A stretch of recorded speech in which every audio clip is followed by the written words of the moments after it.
Bonjour, Laurent Jourdan, avocat associé du cabinet Racine, cabinet français indépendant. Je suis avocat depuis 1994 et je fais du droit des entreprises en difficulté depuis 1994. Je l'enseigne également à Sciences Po et je l'ai enseigné longtemps à la Sorbonne.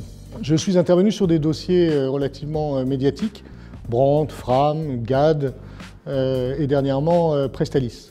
La table de ronde de ce matin était destinée à nous entendre sur nos retours d'expérience sur ce type de dossier.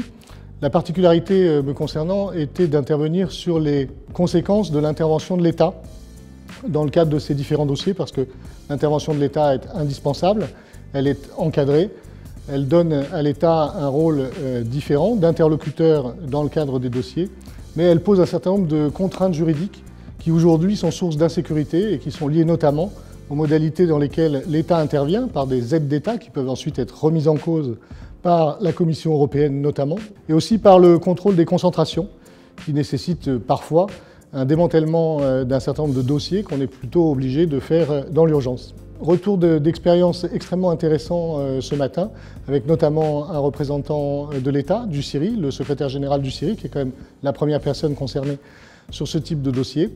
Retour d'expérience aussi du chiffre avec Cédric Collart, qui a donc une vision assez globale de ces dossiers, de l'investisseur avec Walter Butler, qui a toujours une vision extrêmement pointue du secteur, et enfin de la banque Thémis, qui là aussi a une vision assez transversale des sujets, puisqu'il est sollicité sur énormément de dossiers. Donc excellente matinée.